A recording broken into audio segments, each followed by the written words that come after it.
오늘 우리에게 주신 하나님의 말씀은 요한 1서 1장 1절부터 4절까지의 말씀입니다.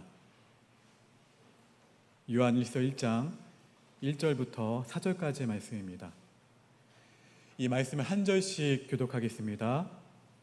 태초 붙어 있는 생명의 말씀에 관하여는 우리가 들은 바요 눈으로 본 바요 자세히 보고 우리의 손으로 만진 바라.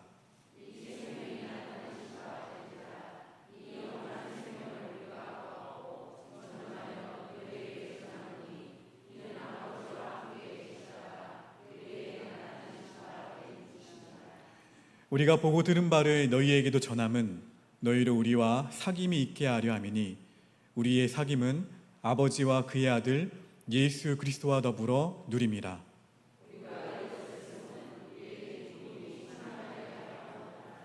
아멘. 할렐루야. 우리 오후 찬양 예배에 나오신 여러분들을 주의 이름으로 환영하고 축복합니다. 우리 앞뒤 좌우 바라보시면서 이렇게 고백합시다. 예수님 때문에 행복합니다.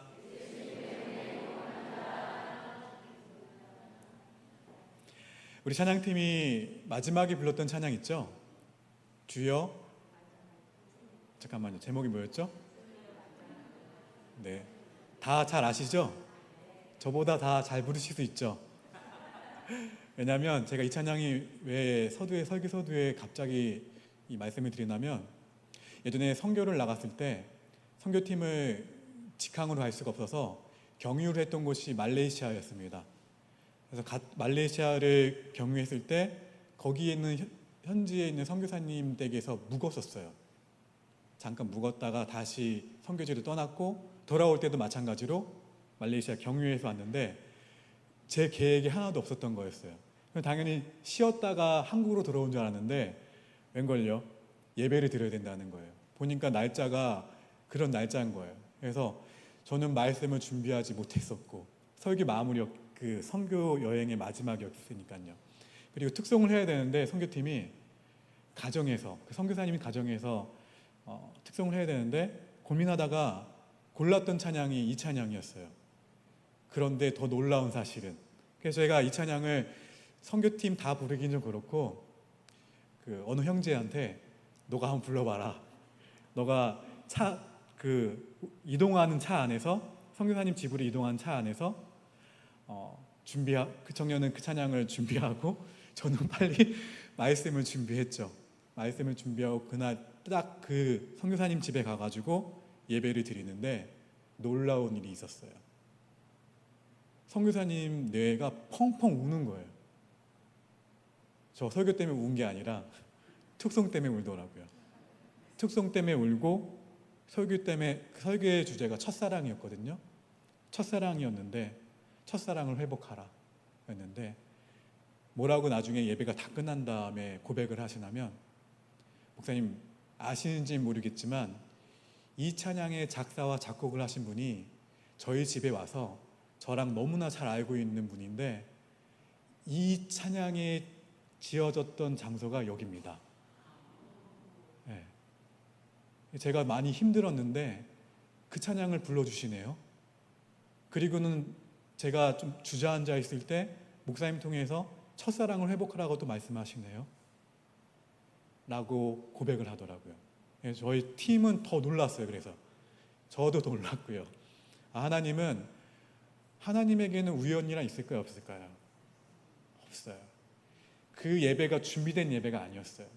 선교사님 부탁을 해가지고 예배를 드렸던 예배였고 특성도 이동하는 차 안에서 말씀도 이동하는 차 안에서 그 선교사님 내일을 위로하셨다는 것을 알게 되었을 때 선교를 마무리하고 돌아가는 저희 팀 안에 지치고 피곤했던 마음이 다 녹아졌습니다. 그때 다시 한번 이 찬양 부를 수 있을까요? 제가 악보가 없어서 저는 저 앞에 PPT를 의지하고 부르겠습니다. 가사를 한번 생각해 보세요. 그 선교사님이 왜 어떻게 위로함을 받았는지. 할렐루야. 그 선교사님을 위로하셨던 그 하나님이 저와 여러분을 위로하신 줄 믿습니다. 제가 이 찬양을 부를 때마다 얼마나 그 선교사님이 생각나는지 몰라요. 하나님이 그렇게 우리 팀을 거기까지 인도하셔서 그냥 쉬었다가 잠깐 잠만 자고 가는 곳이라 생각했었는데 그곳에서 예배를 드리게 하시고 그곳에서 작사 작곡이 되었던 그 찬양을 다시 한번 그 선교사님에게 불러주셔서 그 선교사님 내외를 위로하셨고 선교팀을 위로하셨고 오늘 저와 여러분을 위로하신 줄 믿습니다. 주님 어떠한 분이세요? 완전하신 분이세요. 네, 주님 그 완전하신 분, 그분을 붙들고 바라보며 나아가는 우리 믿음의 성도들 모두가 될 수 있기를 주의 이름으로 축원합니다. 실화를 바탕으로 한 1993년도에 만든 영화가 한 편이 있는데 영화 들어보셨는지 모르겠는데 얼라이브라는 영화가 있어요. 그 영화 잠시 영상으로 만나봅니다. 다 보여드리고 싶지만 자, 1972년 10월에 한 우루과이 대학에 나오는 사람들이 럭비 선수들이에요. 그 럭비 선수들과 관계자들 그리고 가족들을 태운 전세 비행기가 남미 안데스 산맥에 추락합니다. 45명 중 13명은 직사했고요. 나머지는 영상에 보듯이 눈사태와 추위, 배고픔으로 차례차례 죽어갔고 최후에 16명만이 사고 72일 만에 구조됩니다. 그런데 그들은 처음에는 살아남을 수 있었던 그 이유를 숨기다가 결국 사망한 동료의 인육을 먹으며 버틸 수 있었다고 고백합니다. 뭐 어떤 비난이 있었냐면 가톨릭인들이 그럴 수 있느냐, 비난이 쇄도했지만 교황청은 이미 사망한 인육을 생존을 위해서 먹은 것은 죄가 아니라고 선언합니다. 생존한 선수들은 인터뷰에서 그러나 우리를 살린 것은 인육이 아니라 우리가 영상에는 잘 안 나오지만 책으로 나온 이야기들을 보게 되면 하나의 공동체가 되어서 서로를 붙들고 서로를 지키고자 했던 믿음 때문이었다고 인터뷰에서는 고백합니다. 실제로 그들은 구조를 포기했다는 절망적인 라디오 소식을 접하고 만년설 가운데 처박힌 그 비행기 잔해 아래에서 저녁마다 손을 잡고 기도했다고 해요. 시간이 흐르면서 이 실화는 인육보다는 함께 하는 공동체의 감동을 전하는 도구가 되었습니다. 신학자들은 대체로 예수님의 제자 사도 요한이 신약 성경에서 3권의 책을 썼다는 것에 동의합니다. 이 3권은 요한복음과 요한서신, 그러니까 요한 1서, 요한 2서, 요한 3서를 말합니다. 그리고 마지막으로 요한계시록입니다. 아마 이 중에 제일 먼저 쓴 책은 요한복음일 것입니다. 그러면 요한복음을 기록한 사도 요한이 이어서 요한서신을 다시 기록해야 할 이유라도 있었을까요? 네, 있었습니다. 우선 요한복음은 당시 예수님이 누구인가를 직접적으로 소개받을 수 없었던 이방인을 대상으로 복음을 설명할 목적으로 쓰게 되었습니다. 거기서 요한은 이 요한복음을 기록하는 자신을 뭐라고 소개하냐면 예수께서 사랑하시는 자 썼습니다. 예수님의 사랑을 직접 받은 자로서 예수님을 증거하는, 예수님이 누구인가를 증언한다는 의미였던 것이죠. 예수께서 사랑하는 자. 그러나 오늘 본문이 속해 있는 요한서신에서는 자신을 뭐라고 소개하냐면 장로라고 소개합니다. 이 편지를 받는 자들을 또 자녀들이라고 썼어요. 이 요한서신은 불신자들이 아니라 신자들을 대상으로 한 교회 공동체의 지도자로서의 편지였던 거예요. 사도 요한은 적그리스도가 일어났다고 경계하며 요한 1서 2장 18절과 19절에서 그들이 우리에게서 나갔다라고 기록합니다. 우리 화면을 보고 함께 읽어볼까요? 18절 19절 시작.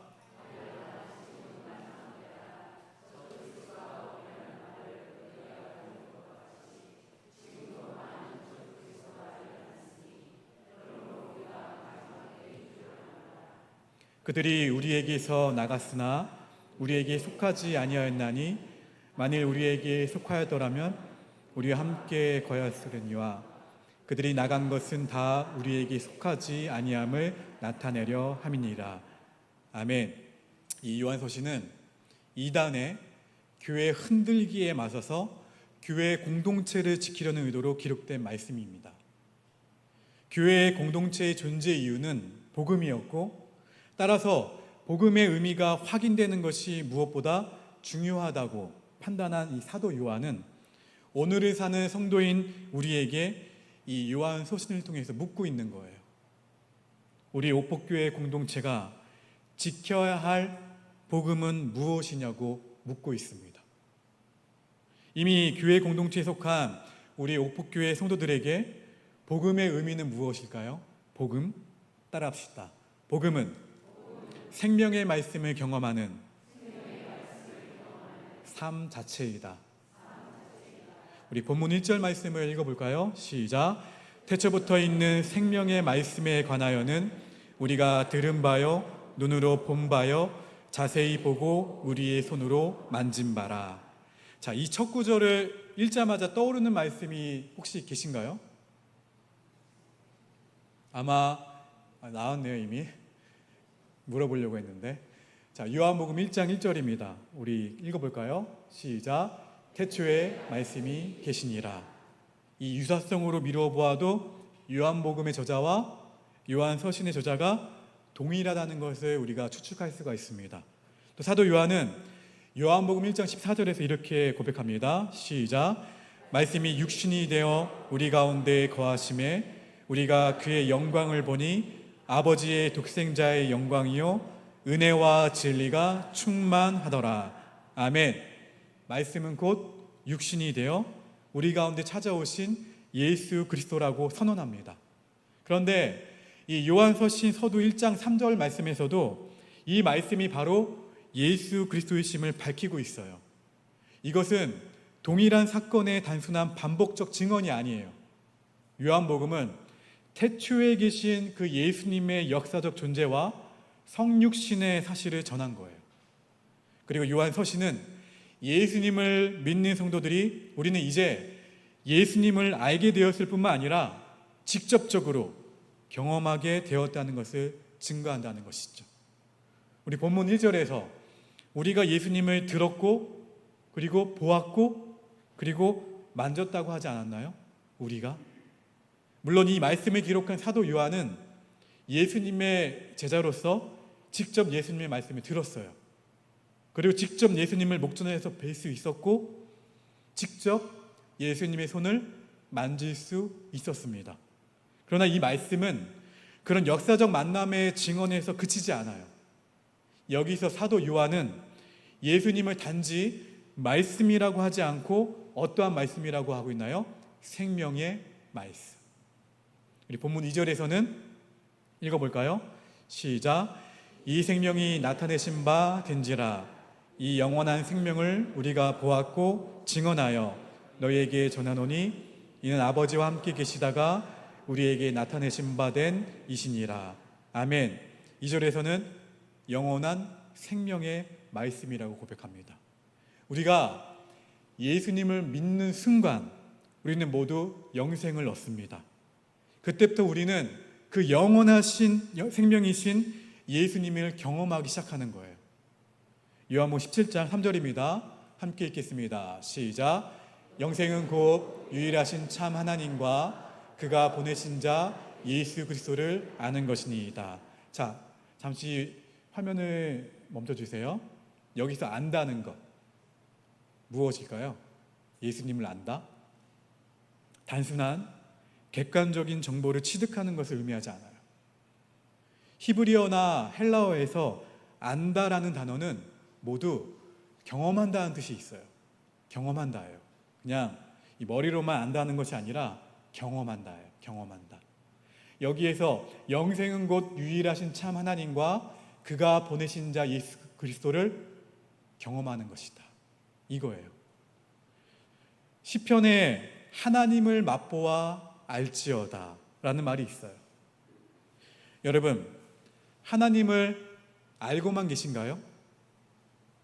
아니면 여러분, 그 하나님을 맛보아 알고 계신가요? 물회에 대해서 아는 것과 물회를 맛보는 것이 다르죠. 그렇죠. 저도 익히 들어왔던 물회를 여기서 맛보니까 정말 거제도의 물회가 맛있더라고요. 이거랑 마찬가지예요. 예수님을 믿는 것은 예수님을 경험하는 거예요. 복음은 예수님이 어떠한 분인가를 지적인 정보 차원에서 아는 것이 아니라 예수님의 사랑과 예수님의 은혜를 실제로 경험하게 되는 것이 복음이에요.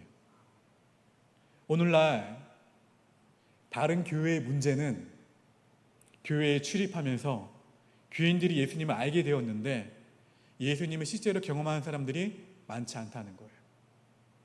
이런 교인들을 뭐라고 부르냐면 명목상의 교인들이라고 부릅니다. 신앙의 본질, 복음의 본질은 죄인이었던 우리가 주님이신 예수님을 경험하면서 살게 되었다는 거예요. 우리가 경험할 수 있는 최고의, 최대의 기적은 예수님을 경험하는 거예요. 복음은 바로 예수님을 경험하는 삶 자체인 것을 기억하시고 예수님과 더욱더 친밀한 교제를 나눌 수 있는 우리 모두가 될 수 있기를 주의 이름으로 축원합니다. 특별히 우리 어린아이들이 그 예수님을 만나야 돼요. 우리 아이들이 예수님을 그냥 아버지, 어머니로부터 선생님들로부터 그냥 들어왔다면 어떻게 해야 돼요? 만나야 돼요. 경험해야 돼요. 이제 저는 우리 아이들이, 청소년들이 그 예수님을 만나는 해가, 그 날이 우리 여름 성경학교와 여름 수련회가 될 수 있기를 우리 성도님들이 기도와 관심을 가지셔야 돼요. 우리 그렇게 기도로 우리 수련회를, 성경학교를 다 준비할 수 있기를 주의 이름으로 축원합니다. 제가 강조했잖아요. 무엇인가 음식을 아는 것과 음식을 맛보는 것은 다르다고요. 그동안의 아이들이 또는 그동안의 우리들이 예수님에 대해서 알아왔다면 예수님을 매일매일 경험해야 되는 것이 저와 여러분과 그리고 아이들이에요. 두 번째로 복음은, 따라합시다. 복음은 하나님과의 사귐을 누리는 삶 자체다. 제가 어린아이들한테 가르쳐줄 때, 기도에 대해서 가르쳐줄 때 따라하라고 한 손 유의가 있어요. 저를 한번 따라해 보실까요? 기도란 예수님과 내가 만나서 정답게, 무섭게 말고요, 정답게 이야기하는 거예요. 할렐루야. 여기 기도의 중요한 목적이 있죠. 하나님과의 사귐이에요. 교제예요. 기도란 예수님과 내가 만나서 어떻게 해요? 무섭게 말고 이야기하는 게 기도예요. 사귐을 뜻하는 헬라어 단어가 무엇입니까? 오늘 말씀의 제목이기도 하죠. 코이노니아. 이 코이노니아는 복음적인 삶의 본질을 나타내는 중요한 단어예요. 코이노니아. 복음은 단지 우리가 하나님과 예수님을 믿는 것뿐만 아니라 예수님과 더불어서 어떻게 해요? 정답게 교제하는 것을 말합니다.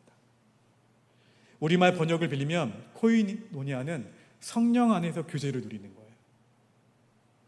죄인 되었던 우리가 감히 창조자여 전능자이신 하나님과 교제한다고요? 죄인 되었던 우리가 구세주요 역사의 주인 되신 예수 그리스도와 교제한다고요?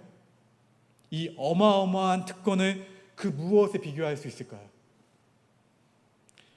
사회적으로 영향력이 있는 사람들을 만나고 나면, 아니 평상시에 만나고 싶었던 사람들을 만나고 나면 틈만 나면 자랑하나요? 자랑하지 않나요? 자랑할 거예요. 저는 워낙에 농구를 좋아해서 우연히 그 놀이동산에 갔다가 쉬는 월요일이었는데 저는 되게 피곤했거든요. 피곤해서 저와 비슷한 표정으로 아이들을 위해서 끌려온 아빠를 봤어요. 그런데 그 아빠가 누구였냐면 제가 그동안 만나고 싶었던 농구 선수였어요. 지금 은퇴했지만 키가 진짜 크더라고요. 제가 그 농구 선수를 만나고 난 다음에 동호회 사람들한테 얼마나 자랑했는지 몰라요. 사진을 카톡방에 올리면서 제가 오늘 이분을 만났습니다 하면서 틈만 나면 자랑했습니다. 그런데 우리는 누구를 만난 사람들이에요? 누구를 만난 사람들이에요? 하나님을, 예수님을, 성령님을 만난 사람들이죠. 더 중요한 것은 이 예수님과 계속해서 교제하면서 살아갈 수 있다는 거예요. 그냥 만나는 것으로 저는 그 농구 선수를 빠이빠이 했지만 예수님은 달라요. 매일 만날 수 있어요. 매일 매 순간 그렇게 친밀하게 교제할 수 있다고요. 이 얼마나 위대한 특권입니까? 그런데 이 특권을 우리가 포기할 때가 있나요, 없나요? 많아요. 복음은 하나님과의 사귐을 누리며 살아갈 수 있다는 거예요. 지금은 고인이 되신 그 예수원 들어보셨나요? 예수원의 대천덕 신부님의 말씀인데, 한국교회가 더 깊어지고 더 성숙해지려면 교회관부터 더 바뀌어야 된다고 그분은 강조하셨어요. 그분은 교회라는 단어를 한문으로 쓸 때 교자를 가르칠 교로 쓰지 말고 사귄다는 교자로 써야 한다고 강조하셨고, 교회의 정의를 축도에서 하는 것처럼 성령에 교통하게 하시는 공동체임을 말씀하셨어요. 그분이 그래서 예수원을 통해서 실현하고자 애쓰신 것도 가진 자와 가지지 못한 자, 배운 자와 배우지 못한 자, 건강한 자와 몸이 불편한 자가 다 어디 안에서요? 예수님 안에서 진정한 가족이 되는 공동체를 회복하는 것이었어요. 사랑하는 오포케 성도 여러분, 하반기 9월부터 이제 다시 한번 개강하게 되는 구역 모임 가운데에서도 주일 예배만 드리고 남남처럼 흩어져 가는 것이 아니라 함께 울고 함께 웃는 9개의 구역 모임이 될 수 있기를 주의 이름으로 축원합니다. 여러분의 그 구역 모임이, 그 소그룹 모임이 그러한 모임이 되어야 돼요. 그냥 좋은 일들만 나누는 모임이 아니라 힘들고 어려운 일이 있을 때 나눌 수 있는 모임이 되어야 돼요. 그래서 어떻게 해요? 좋은 일 있으면 함께 웃고, 어려운 일 있으면 함께 우는 공동체, 그렇게 기대하고 기다립니다. 그리고 축원합니다. 여러분, 사도 요한은 요한서신을 통해 복음적인 삶은 구원받은 우리가 하나님과 친밀하게 교제하며 또 이렇게 하나님을 알고 교제하는 사람들과 하나의 공동체를 이루며 살아가는 것이라고 말하고 싶었던 거예요. 이해관계로 나뉘고 끊임없는 계층과 신념의 대립으로 찢어진 이 세상이 기다리는 복음은 무엇인가요? 우리가 감히 하나님과 교제하며 우리가 감히 하나님을 아는 모든 이들과 하나 되어 살 수 있다는 소식인 줄 믿습니다. 자, 마지막으로 따라합시다. 복음은 충만한 기쁨이 약속된 삶 자체이다. 우리 본문 4절 읽어봅니다. 시작. 아멘. 사도 요한은 이 요한서신을 기록하는 목적이 바로 이 편지를 받는 성도들이 충만한 기쁨으로 사는 것을 보고 싶어서요. 사도 요한이 요한복음 15장에서도 이미 가르친 적이 있는 내용이에요. 무엇입니까? 요한복음 15장 포도나무 비유의 장. 포도나무의 가지와 같은 우리가 포도나무이신 누구에게요? 예수님에게 어떻게 붙어 있을 때? 꽉 붙어 있을 때 맺어야 할 열매를 증언하고 있어요. 요한복음 15장 11절 말씀 읽어봅니다. 시작. 내가 이것을 너희에게 이름은 내 기쁨이 너희 안에 있어 너희 기쁨을 충만하게 하려 함이라. 아멘. 근데 무엇으로? 어떻게 이러한 충만한 기쁨의 삶을 누릴 수 있을까요? 그 다음 절에 대답이 나옵니다. 자, 요한복음 15장 12절 시작.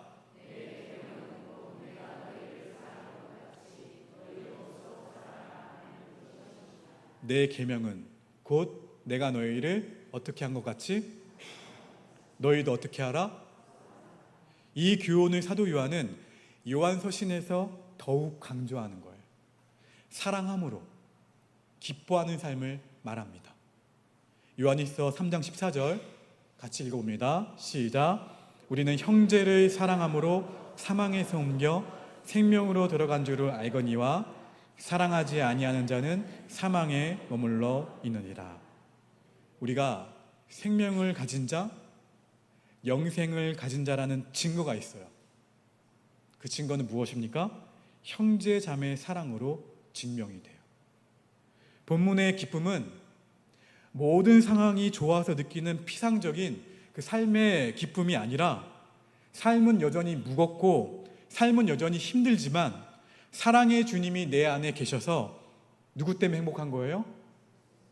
예수님 때문에 행복하고, 그래서 그 행복으로 나보다 더 힘들거나 나보다 더 아픈 이웃들을 거들고 사랑할 수 있어서 넘쳐나는 기쁨을 말합니다. 예수님 때문에 행복한 거예요. 예수님 때문에 행복하니까 다른 이웃들도 내가 그 사랑을 품을 수 있는 거예요. 설교 서두에서 보았던 실화, 남미 안데스 산맥 비행기 사고 현장의 이야기를 나중에 책으로 쓴 폴 리드는 생존을 위해 죽은 동료의 인육을 먹은 것에 대한 비판에 맞서 예수님은 이것을 분명히 기뻐하셨을 것이라고 변호했어요. 그는 요한복음 6장 54절에 내 살을 먹고 내 피를 마시는 자는 영생을 가졌고 마지막 날에 내가 그를 다시 살리리니 말씀하신 것을 인용했어요. 그 비판에. 그리고 그는 먼저 죽어간 동료들은 그들의 희생을 바탕으로 사랑하는 친구들이 살아난 것을 자신의 부활처럼 기뻐했을 것이라고 고백했습니다. 지난 주일에 맥주감사주일을 맞아 성찬 예배로 드렸죠. 그리스도인의 성찬은 성찬에 참여할 때마다 우리를 위해서 희생하신 주님의 피와 우리를 위해 희생하신 주님의 살을 기념하는 것이 아니냐고 항상 물어요. 성찬은 누군가의 희생과 누군가의 섬김으로 생명을 살리는 것, 그것이 우리가 아직도 이 땅에서 사는 이유이며 기뻐해야 할 진정한 이유라고 말합니다. 사랑하는 오포케 성도 여러분, 복음은 우리의 희생으로 누가 사는 거예요? 남이 사는 거예요. 옆 사람이 사는 거예요. 앞뒤 사람이 사는 거예요. 그래서 앞뒤 사람이 사는 것에 그치는 것이 아니라 복음은요, 나의 희생으로 나의 성도가 살고 나의 이웃이 살고 나의 이웃과 성도가 기뻐하는 것을 보며 내 안에서 누리는 더 크고 충만한 기쁨의 삶인 것을 기억하시고 그 사랑을 이 뜨거운 여름 더 뜨겁게 실천할 수 있는 우리 모두가 될 수 있기를 주의 이름으로 축원합니다. 우리 그 말씀을 기억하시면서 함께 찬송가 620장 함께 찬양합니다.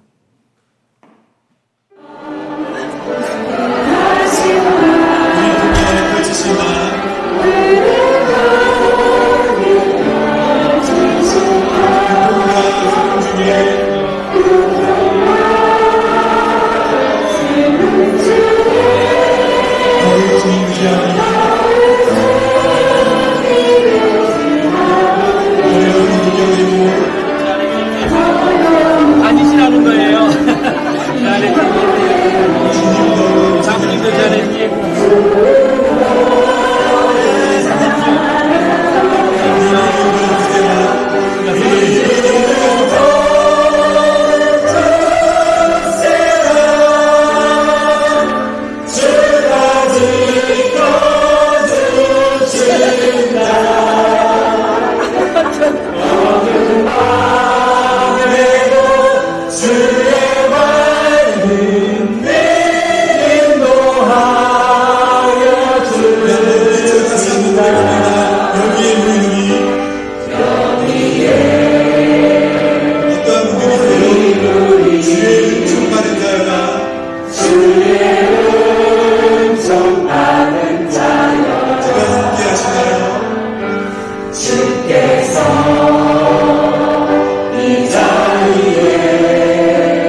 이 시간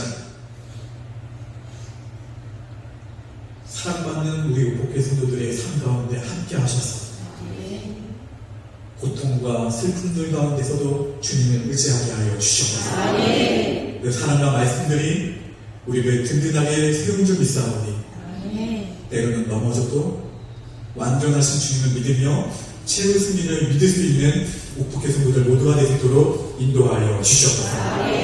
언제나 전능하신 아버지 하나님, 오복교회 담임 목사로서 사랑하는 믿음의 성도들이 아파할 때, 힘들어할 때, 지칠 때, 기뻐하는 모습들에는 정말 기뻐할 수 있지만 슬퍼하며 힘들어할 때에는 저도 정말 많이 힘듭니다. 주님, 사랑하는 우리 오복교회 성도들의 삶을 주님께서 붙들어 주시지 않으면 단 한순간도 나아갈 수 없음을 고백하오니 이 시간 사랑받는 우리 오복교회 성도들의 삶 가운데 함께 하셔서 고통과 슬픔들 가운데서도 주님을 의지하게 하여 주시옵소서. 그 사랑과 말씀들이 우리를 든든하게 세운 줄 믿사오니 때로는 넘어져도 완전하신 주님을 믿으며 최후 승리를 믿을 수 있는 오복교회 성도들 모두가 될 수 있도록 인도하여 주시옵소서.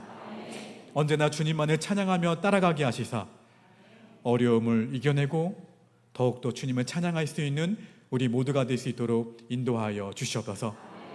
이 믿음이 더욱 굳세게 하시사 주님이 늘 동행하시며 지켜주신다는 사실을 잊지 않게 하시고 오늘 오전에도 주셨던 말씀처럼 하나님이 행하신 일들을 기억하게 하시사 지금도 역사하신 주님을 바라보게 하시고 앞으로도 역사하실 주님을 기대하며 나아가는 우리 모두가 될 수 있도록 인도하여 주시옵소서. 믿음의 성도들이 함께 찬양하며 그 가운데 축복하며 고백했던 620장의 찬양의 고백이 우리 모두의 고백이 될 줄로 믿습니다. 그리고 함께 등을 맞대며 앞사람을 향해서 축복하며 기도했던 것처럼 이 기도가 결코 헛되지 않고 하나님께서 이 기도를 통해서 역사하신 줄 믿사오니 고백한 대로 역사하여 주시옵소서. 여호와는 내게 복을 주시고 너를 지키시기를 원하며 여호와는 그의 얼굴을 내게 비추사 은혜 베푸시기를 원하며 여호와는 그 얼굴을 내게로 향하여 두사 평강 주시기를 원하노라. 지금은 우리 구주 예수 그리스도의 은혜와 하나님 아버지의 그 크신 사랑과 성령님의 교통하심이 역사하심이 오늘 말씀을 듣고 사랑하는 오복교회 공동체의 일원으로서 그 사랑을 실천하기로 결단하며 여기에 있는 믿음의 성도들을 사랑한다 고백하는, 그리고 이들을 위해서 함께 기쁠 때 함께 기뻐하고 슬플 때 함께 우는 그러한 믿음의 사람으로 살아가기로 결단하는 사랑하는 오복교회 성도들 머리 위에 이들의 상과 일터와 가정 위에 지금부터 영원토록 함께하옵시기를 간절히 축원하옵나이다.